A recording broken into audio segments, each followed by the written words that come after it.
पिछले क्लास में हमने देखा था कि थर्मल डिफॉर्मेशन क्या होता है और थर्मल स्ट्रेन क्या होता है in case of free expansion of rectangular block. आज हम क्या देखेंगे? थर्मल स्ट्रेस, वॉल्यूमेट्रिक स्ट्रेन और कुछ मटेरियल्स का अल्फा देखेंगे। ठीक है, तो हम स्टार्ट करते हैं। तो सबसे पहले क्या है कि thermal stress in X direction. किसी भी एक रेक्टेंगुलर ब्लॉक में जो थर्मल स्ट्रेस होगा वो क्या होगा? सेम होगा। Thermal stress in X direction, thermal stress in Y direction equal to thermal stress in Z direction. ठीक है, तो ये होगा thermal stress in Z direction. Since हम रेक्टेंगुलर ब्लॉक का फ्री एक्सपेंशन का केस लिए थे, तो फ्री एक्सपेंशन में लोड क्या होता है? जीरो होता है। इक्वल, तो इसका स्ट्रेस क्या होगा? जीरो। सिंस क्या होता है? ये since P X equal to, यहाँ पे क्या होता है? P X equal to P Y equal to P Z equal to zero. तो इसलिए यहाँ पे क्या होता है कि जो स्ट्रेस है वो जीरो होता है। तो ये तो मेरा फॉर्मूला हो गया। पहले हम इसको ये कर देते हैं। ठीक है, तो free expansion of rectangular block का केस में ये क्या होता है? ये जीरो होता है। ठीक है, अब कोई ये भी सोच सकता है कि जो सिग्मा थर्मल जो है एक्स जो है equal to sigma thermal Y equal to sigma thermal Z equal to E into epsilon thermal, that is Young's modulus into thermal strain. तो ये तो कोई सोच सकता है ना। और इक्वल टू क्या हो जाएगा? तो हम जानते हैं कि जो थर्मल स्ट्रेन होता है वो क्या होता है? अल्फा टी अपॉन सी। तो ये क्या हो जाएगा? अल्फा टी ई अपॉन सी। ठीक है, ये हो जाएगा।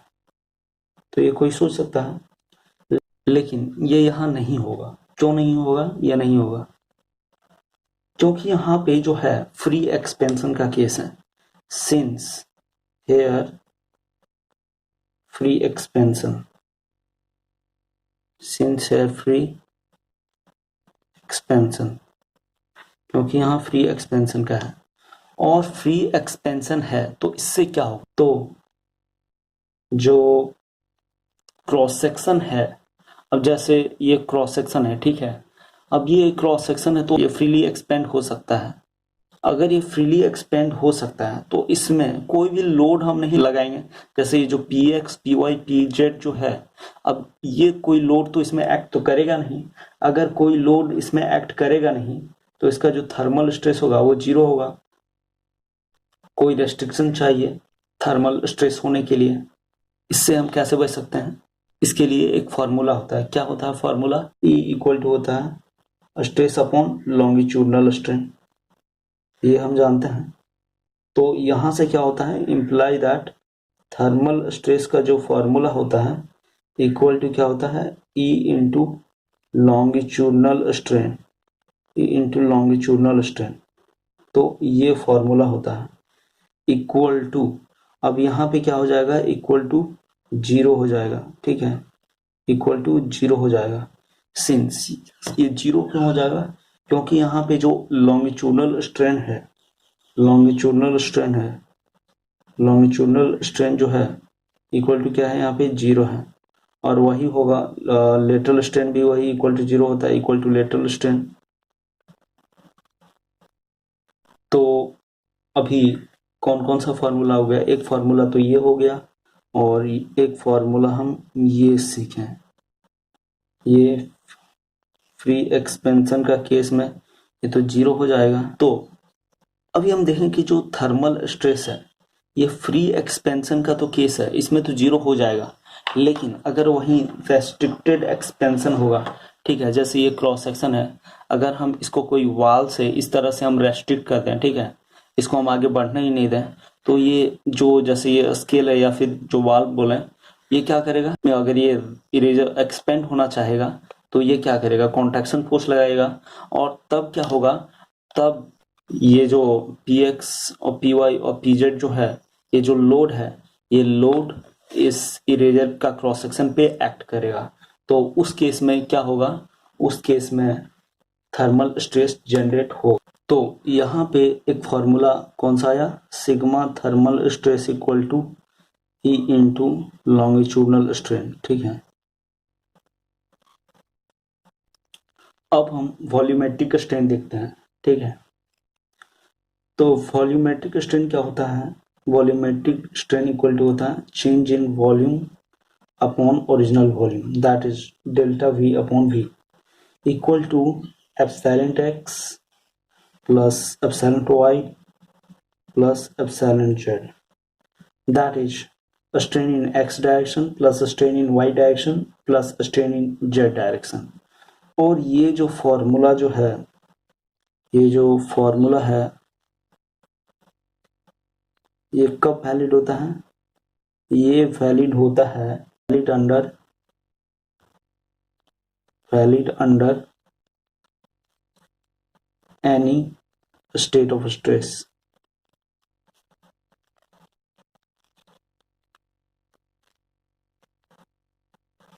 That is uni bye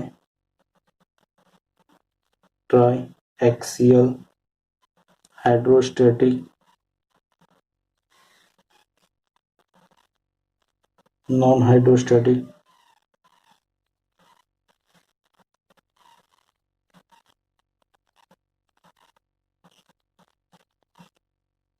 etcetera, ये हम पहले ही पढ़ चुके हैं। इसके आगे हम एक और भी फॉर्मूला पढ़े थे, क्या पढ़े थे, sigma x plus sigma y plus sigma z upon e. ठीक है, अपॉन ई 1 माइनस 2 म्यू, ये एक फॉर्मूला पढ़े थे। ठीक है,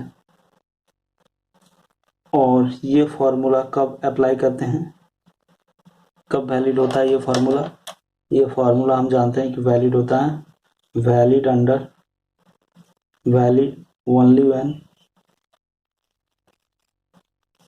there is load acting, there is load acting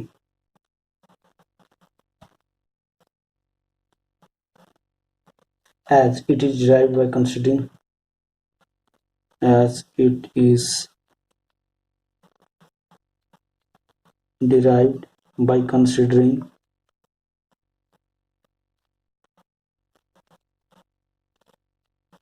load is acting on the member।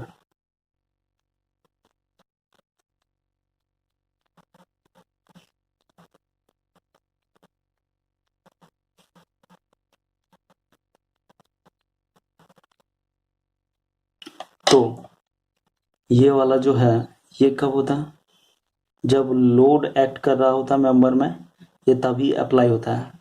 लेकिन ये वाला जो फॉर्मूला है, जब लोड नहीं भी अप्लाई होगा तभी इसको हम अप्लाई करते हैं, आइदर लोड इज एक्टिंग और नॉट एक्टिंग। तो ये वाला जो फॉर्मूला है, ये वाला हम कब अप्लाई करते हैं, either load is acting, either load acting और not acting.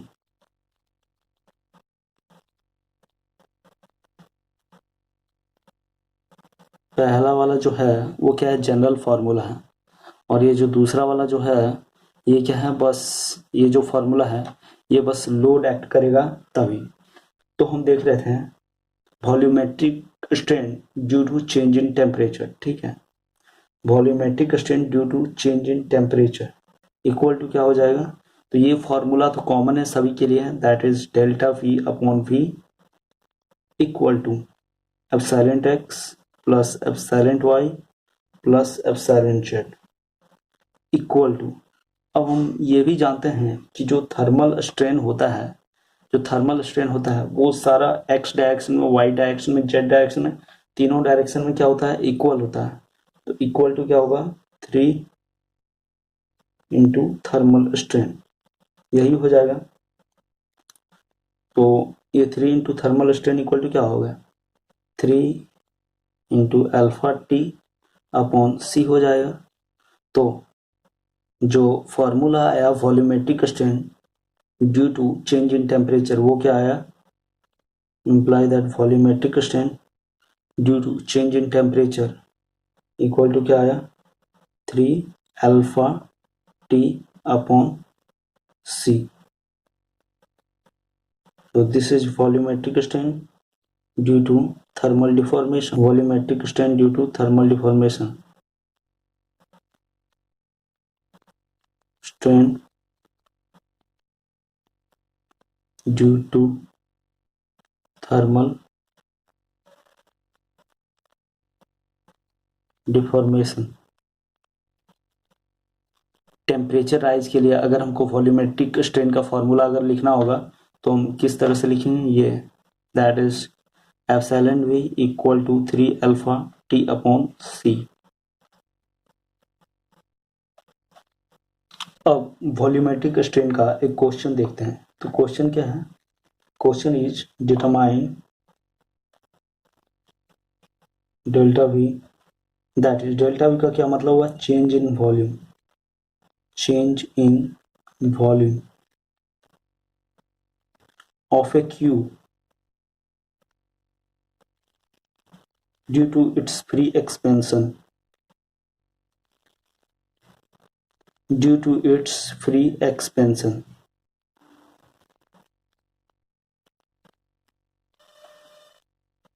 If a equal to 1 centimetre, that is जो उसका साइड है वो 1 सेंटीमीटर है, डेल्टा टी कितना है, 1 degree Celsius, that is change इन जो टेम्परेचर है वो 1 डिग्री सेल्सियस है, एंड टेम्परेचर राइजेज यूनिफॉर्मली, और जो टेम्परेचर जो है वो राइज कर रहा है यूनिफॉर्मली, टेम्परेचर राइजेज यूनिफॉर्मली. तो देखते हैं हम इसको कैसे बनाएंगे. तो सॉल्यूशन पहले लिखते हैं, और हम जानते हैं कि वॉल्यूमेट्रिक स्ट्रेन जो होता है वो क्या होता है, ये जो वॉल्यूमेट्रिक स्ट्रेन है ये क्या होता है, delta V upon V, that is change in volume upon original volume. तो यहाँ पे क्यूब दिया हुआ है ना, यहाँ पे क्या दिया हुआ है, क्यूब दिया हुआ है, और हमको निकालना है डेल्टा वी. तो delta V upon V that is volume. अब क्यूब का वॉल्यूम क्या होता है, ए क्यूब होता है, ए क्यूब होता है. तो इक्वल टू क्या हो जाएगा, 3 alpha T upon C, equal to हो जाएगा 3 अल्फा टी अपॉन सी. ठीक है, तो यहां से imply that delta V equal to क्या हो जाएगा, equal to 3 alpha T a cube हो जाएगा. ठीक है, since here C equal to 1 है. क्यों 1 है, क्योंकि यहाँ पे यूनिफॉर्म राइजिंग टेम्परेचर हो रहा है. तो इक्वल टू क्या हो जाएगा, इक्वल टू, अब यहाँ पे जो ये कितना दिया हुआ, 1 सेंटीमीटर दिया हुआ है, ए जो दिया हुआ है वो 1 सेंटीमीटर दिया हुआ है. तो और जो टेम्परेचर जो राइज है ये क्या है, 1 डिग्री सेल्सियस है. तो जब यहाँ पे 1 पुट करेंगे और यहाँ पे 1 पुट करेंगे तो ये कितना हो जाएगा, 3 अल्फा सेंटीमीटर क्यूब. तो ये आंसर हो गया, दिस इज द आंसर. अब हम कुछ अल्फा से रिलेटेड भी बात कर लेते हैं. Alpha that is coefficient of linear expansion और कोफिशिएंट ऑफ थर्मल एक्सपेंशन. ठीक है, जिसको कोफिशिएंट ऑफ लीनियर एक्सपेंशन और कोफिशिएंट ऑफ थर्मल एक्सपेंशन भी बोलते हैं. ठीक है, तो पहला जो पॉइंट है इसको पॉइंट वाइज डिस्कस करते हैं. ठीक है, और जो इम्पोर्टेंट पॉइंट है बस वही हम यहाँ पे डिस्कस करेंगे जो कि एग्जाम के लिए इम्पोर्टेंट होता है. तो to maintain dimensional stability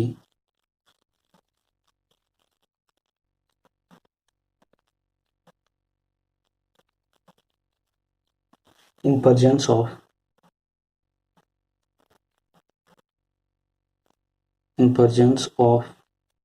change in temperature, in presence of change in temperature. Okay, Invar एक तो मटेरियल होता है, इनवार एक मटेरियल होता है, INVAR. और ये क्या चीज़ होता है, ये एलॉय ऑफ निकल and steel, that is steel and निकल एलॉय, स्टील एंड निकल का ये एलॉय होता है।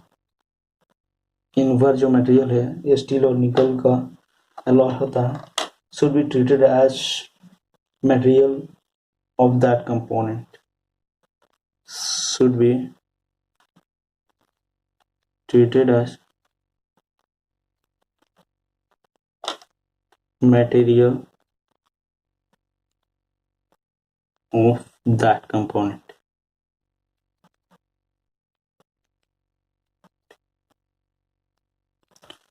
मतलब टू मेंटेन डायमेंशनल स्टेबिलिटी, ये जो डायमेंशनल स्टेबिलिटी है इसको मेंटेन करने के लिए, मतलब हम कोई भी एक बॉडी में, एक ऑब्जेक्ट में अगर हम उसमें टेम्परेचर इंक्रीज करें तो वो मटेरियल क्या रहे, स्टेबल रहे, उसका ज़्यादा डिफॉर्मेशन नहीं हो, ठीक है।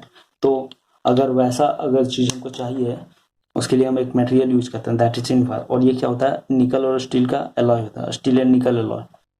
अब देखते हैं इसका जो अल्फा होता है वो कितना होता है। Alpha of invar equal to कितना होता है, INVAR, alpha of invar equal to होता है 1.2 इंटू 10⁻⁻6 पर डिग्री सेल्सियस, ओके।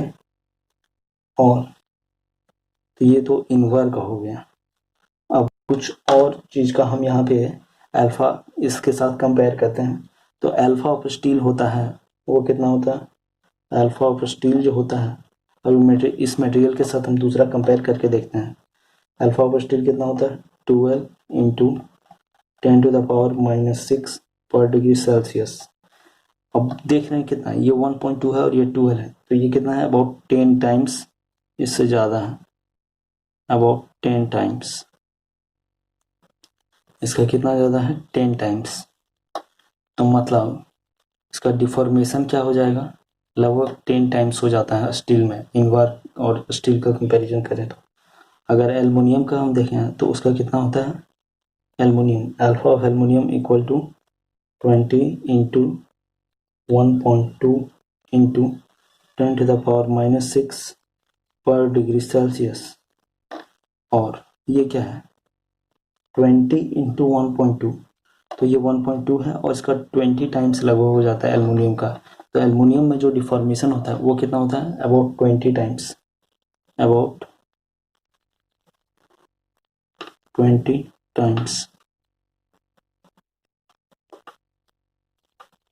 अब हम कुछ अदर इम्पॉर्टेंट मटेरियल का हम अल्फा देखेंगे, that is coefficient of thermal expansion, जो कि एग्जाम में आने का बहुत चांसेस होता है, ठीक है। तो वन बाय वन हम कुछ मटेरियल्स का देखते हैं। तो पहला जो है डायमंड, डायमंड, तो डायमंड का थर्मल एक्सपेंशन कितना होता है, coefficient of thermal expansion 1.1 into 10⁻⁻6 पर डिग्री सेल्सियस। इनवर का कितना होता है, अभी हम देखें, इनवर का कितना होता है 1.2 इंटू 10⁻⁻6 पर डिग्री सेल्सियस। तीसरा क्या है, स्टील, स्टील का कितना होता है, स्टील का होता है 12 इंटू 10⁻⁻6 पर डिग्री सेल्सियस, इसका भी देखें। और फिर कॉपर का कितना होता है, कॉपर, इसका कितना होता है, इसका होता है 16 इंटू 10⁻⁻6 पर degree Celsius. Brass and bronze का कितना होता है, ब्रास एंड ब्रॉन्ज, इसका कितना होता है 20 इंटू 10⁻⁻6 पर डिग्री सेल्सियस। एल्युमिनियम का क्या होता है, एल्युमिनियम का कितना होता है 23 इंटू 10⁻⁻6 पर डिग्री सेल्सियस। तो ये हो गया। अब हम यहाँ देख रहे हैं कि इनवर और डायमंड का लगभग लगभग क्या है, सेम है, लेकिन डायमंड जो होता है वो बहुत ही कॉस्टलियर होता है, और इनवर क्या होता है, इनबार ज़्यादा कॉस्टली नहीं होता है, तो इसलिए हम इनबार का यूज करते हैं और डायमंड का यूज नहीं करते हैं। अब एक चीज़ और है कि जब टेम्परेचर इंक्रीज करते हैं,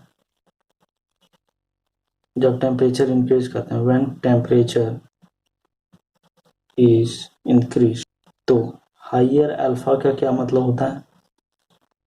हायर अल्फा, अगर अल्फा ज़्यादा है तो उसमें डिफॉर्मेशन भी ज़्यादा होगा, और अगर उसमें डिफॉर्मेशन ज़्यादा है तो अगर उसको कोई मटेरियल से या कोई वाल से अगर उसको हम रेस्ट्रिक्ट कर दिए हैं तो उसमें कैसा फोर्स डेवलप होगा? कंप्रेसिव डेवलप होगा, ठीक है, PRESSIV। जैसे कि ये एक मटेरियल है, ठीक है, अब इसका हायर अल्फा है और हम इसको किसी चीज़ से रिस्ट्रिक्ट कर दिए, जैसे कि ये हो गया कोई वाल से या किसी भी चीज़ से, तो ये क्या लगाएगा? इसमें कंप्रेसिव फोर्स लगाएगा। तो इसका मतलब क्या हो गया? कंप्रेसिव हो गया। हायर अल्फा का मतलब compressive when temperature is increase, और लोअर अल्फा का क्या मतलब हो गया? लोअर अल्फा का मतलब हो गया टेंसाइल